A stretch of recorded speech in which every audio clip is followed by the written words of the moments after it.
Week 3 of The Artist's Way. Here we are. Happy Monday.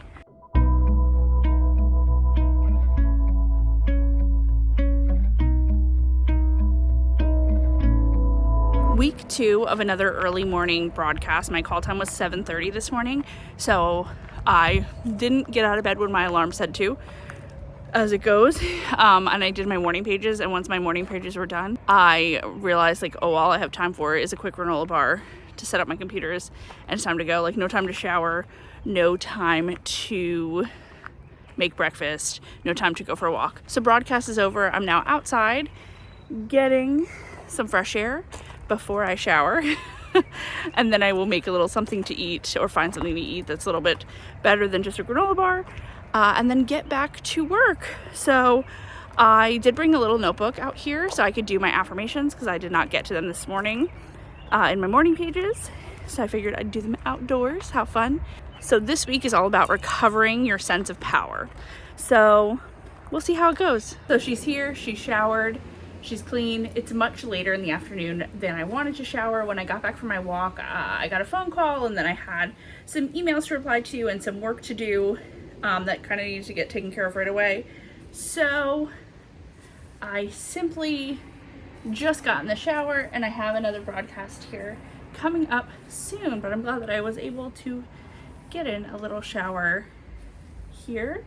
This vlog is part of The Artist's Way, but I'm also working on another YouTube series, which I kind of mapped out in my morning pages. I'm calling it Getting My Life Together. And the vlog that was before I started The Artist's Way journey kind of talked about this. I was feeling very lost, which is kind of what led me to do The Artist's Way, but also I just feel my life is a mess and has no organization, and I don't exactly feel like an adult. So step 1 of that Getting My Life Together journey is kind of getting my home together, right? Making my home a better place to live and exist.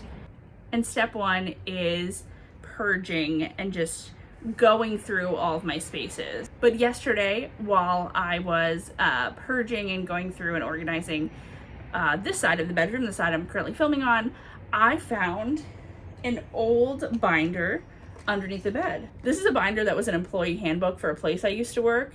And while I was there, I realized that it also very much fit these A5 planner pages that I had. At the time, I was using a planner that was entirely customizable, and it had a binder, and I just put pages in, but this was the same size. So I started using this for myself. Truthfully, if you look at one of my pages here, it was does the workplace binder fit these pages?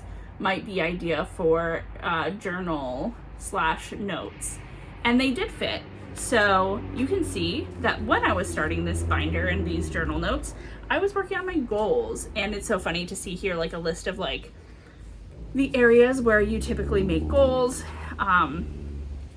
and I have some notes here on what do I like, what do I not like, my script for my personal demo reel that premiered when we announced WeSee in 2019, some of my first notes on how we were going to start our business. That's crazy. So when I was commuting to the city, I tracked my time for a month on how long I was actually commuting door to door. And I found that I was commuting on average over 5 hours a day. So average time in was 9:16 a.m. Average commute time was 5 hours and 30 minutes. There was also some notes in here that I was taking when I was doing one-on-ones or interviews with different jobs. There's also some notes on, again, some of our first social media clients, or some of the first Facebook groups that we joined, or the shows I worked at when I was at Oxygen.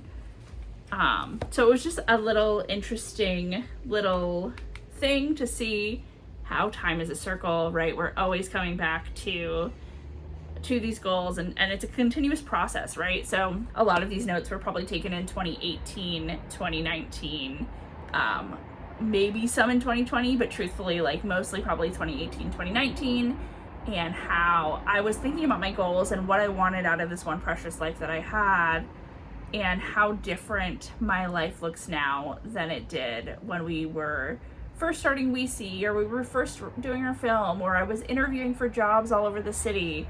So it's just very, very interesting to see. And truthfully, the Artist Way is really all about kind of like looking to your past for some answers, right? So your inner artist really is like your inner child kind of thing. Like a lot of the things that we learned as children, we carry with us today and yada yada. But beyond that, there are just a lot of things that you're like looking to the past about. And so for this week, one of my tasks is to think about like my favorite things from my childhood bedroom. And I believe that like the secondary task is like, is there anything you could take from your childhood bedroom, or like anything you could kind of like be inspired by your childhood bedroom to bring to your current bedroom. And listen, I'm not gonna lie to you guys, I was very much a living room kid. I only went to my bedroom to sleep. I shared a room my whole life. So I don't know if this task is necessarily the one for me, but I think there's like other places I could kind of implement this, right? Like, what are some favorite things from your childhood home? Anyways, I'm gonna go get ready for my next broadcast. And I'm hoping that this evening we can maybe do a task in the Artist Way. But we'll see. I'm not gonna like push myself to do that. If there's some client work that needs to get done that I would be better off doing instead. Someone's dog's having a time. Artist date for week 3. I went and got myself some Wendy's, and I did a journal prompt from the Book of Good Times and sat outside, but the sun is starting to go down. Time to go home. That's my Wendy's bag trying to escape. Time to go home and maybe do a little cleaning. I have a cute outfit on. Maybe I'll show you. Okay, so at that women's conference I went to this week, Guy Singer did this really cute Get Unready With Me pack. And it comes with a little like headbands and some little wrist thingies. I lost my thing. And a little like magic eraser dupe, and it also came with like under eye patches, and those are in the fridge right now, so you won't see those, but everything was like very pink, and it was in this like cute little bag. The nice thing is that the rest of it isn't like, there's not like a big G or whatever in here, but it was a little delight. So I'm gonna use it to wash my face and do a face mask. We're continuing the artist date. I kind of feel like, all right, it's on. Instructions were unclear. It was a whole thing to get it on in the first place. My mustache. It's not staying in the upright position here. I need a hairbrush to sing into. I wrote this joke in my notes app the other day that was like, maybe it's the weather warming up. Maybe it's procrastination. Maybe it's the Artist Way. Maybe it's Maybelline, kind of thing. It's not as funny. It was funnier the other day when I like thought it in my head. Anyways, I finished my morning pages, and one of the things I was writing about in the morning pages is how I am feeling motivated and inspired to do productive things, but they're not the productive things that make me money. Like, I have a lot of work I need to get done today, and what I want to do is continue like purging my home and running things to the thrift stores and working on some of these like fun little passion projects that I'm doing for me. And it's funny because last week, one of the tasks was, where does your time go? List 5 major activities this week. How much time did you give to each one? What were things you wanted to do and which were shoulds do?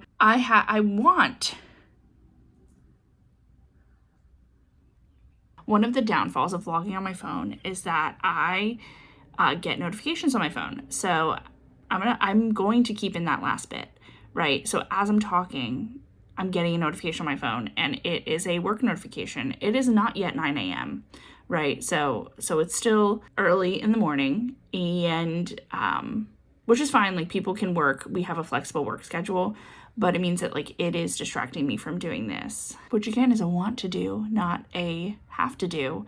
But it's very often why, like, people talk about, like, oh, my 5 to 9 before my 9 to 5. And sometimes it is the reason why it's hard to, like, have that time, because it's not really protected in any way, shape, or form. It's kind of expected from my place of work that, like, you're just available, and that's fine, right? Unfortunately, now I've lost my whole train of thought, which is probably why I edit out these things frequently, because, like, I'll be mid-sentence or mid-thought, and, like, it's really hard to pick back up where you've left off.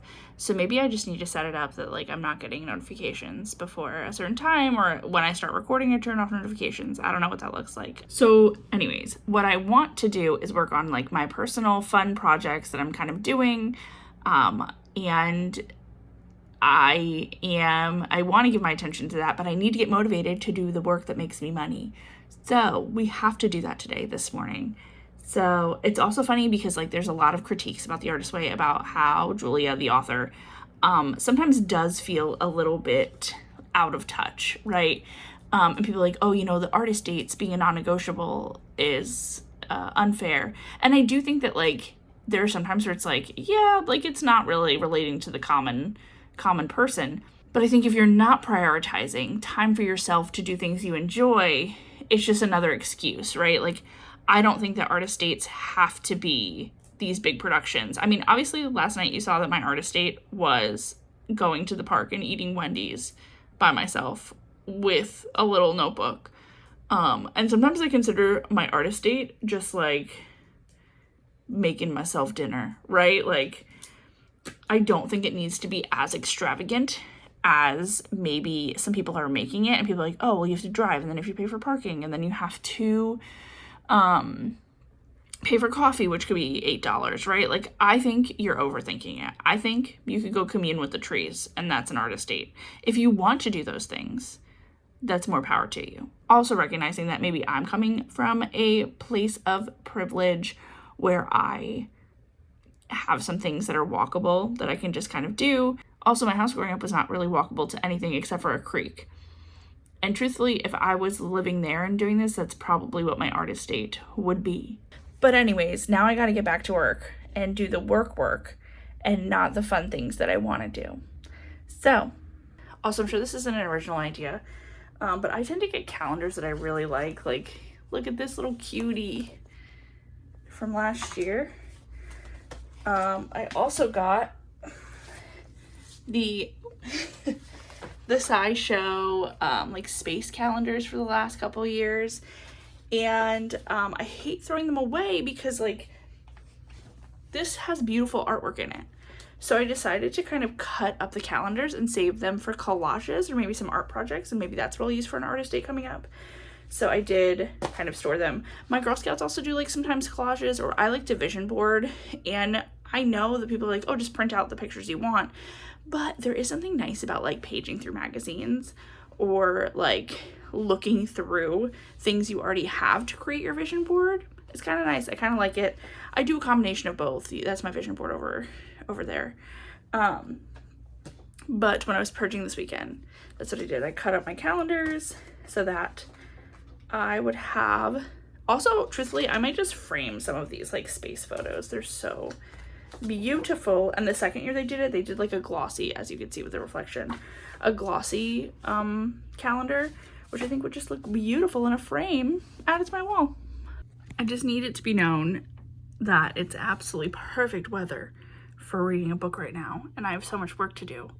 But it's rainy, it's gray, it's 3 in the afternoon, but it could be 11 in the morning or 7 p.m. because it's just a rainy day. So what I should be doing is getting into bed with a good book and some snacks.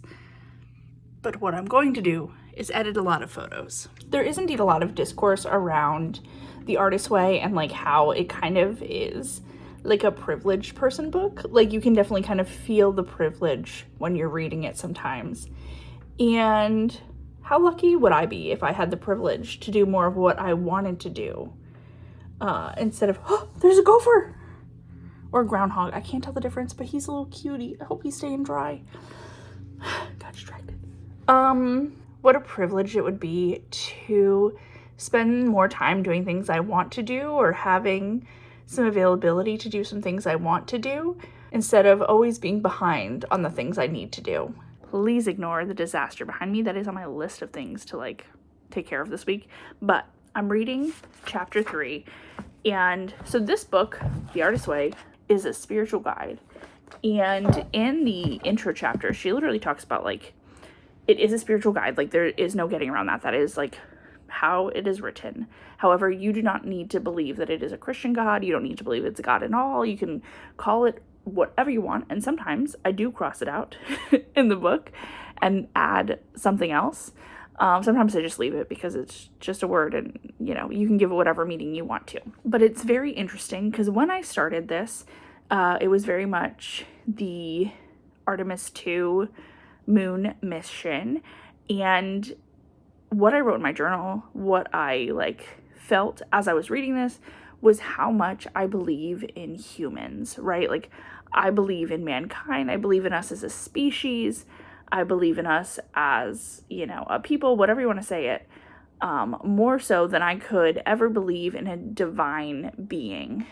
And sometimes, I said it in week 1, I think, sometimes it's interesting how the universe works out in your favor. But truly, at the end of the day, the only thing that's going to save ourselves on this plane of existence in this lifetime is relying and working with each other.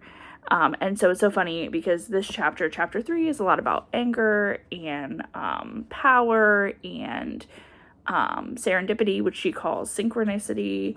And a lot of it's talking about how, your answered prayers, people call it serendipity, but how come you don't believe it's a higher power? And to me, it's because I think, much like the trees, we are far more connected than we give ourselves credit for, right?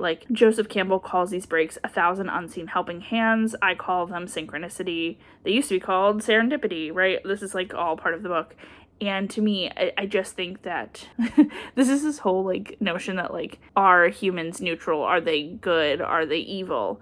I do think that as a species, we are good and we do want to help each other and we will go out of our way to help each other. And sometimes it doesn't even feel like it's part of our will. And that's where she is saying that's a prayer. That's God coming in. And I just think that it's just human nature, right? So it's very interesting kind of being on this spiritual journey. And I am not coming to the conclusion that the book wants you to come to, that there is some kind of higher power.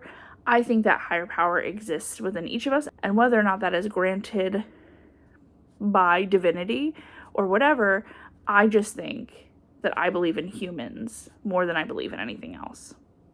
So I'm going to keep reading and keep getting on with week 3.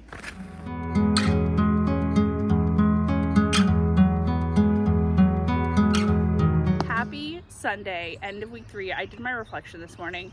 I look like the Trunchbull, I feel bad because as I'm doing my reflections, I'm kind of all the weeks are blending into one. I don't know. They're what did you feel about this week in particular? And I'm what did we do this week? I don't know. And I'm not supposed to be reading my morning pages yet. So I kind of already did most of the tasks on Thursday because I knew that Friday I was going to be going to Virginia for my niece's communion. So I just spent some wonderful time with family. The hotel bed did give me a crick in my neck, but I used the massage gun this morning and it actually seemed to work pretty well. Now I can look over my left shoulder, which I was having trouble doing when I first woke up. I also just feel so much of The Artist's Way is introspective and is solitary. And I think there's a lot of value in that because I think a lot of voices can just add to the noise. I think there's value in going solo. But as somebody who's one goal for my year is supposed to be community, and as somebody who is craving more human connection, I just think there's a lot of things that I want to do that's Artist's Way, but I want to do with friends, right? Was it Caleb Heron was we all need to hang out more. And I think that's the truth of the matter, right? There's some artist dates that I want to do that I don't want to do alone. I want to go with friends or family or whoever. And after a weekend of spending with family, everyone's oh my God, how are you going to do it? And I was what do you mean, how am I going to do it? We are enjoying each other's time. I got to spend time with my nephew and my nieces and my parents and my sisters. And I know that not everybody is lucky as I am in having a wonderful family. And I'm not saying that things are perfect. But I just find so much joy in other people. And I think that I already do spend most of my time alone or working alone. And I would like to do more collaborative work, I think.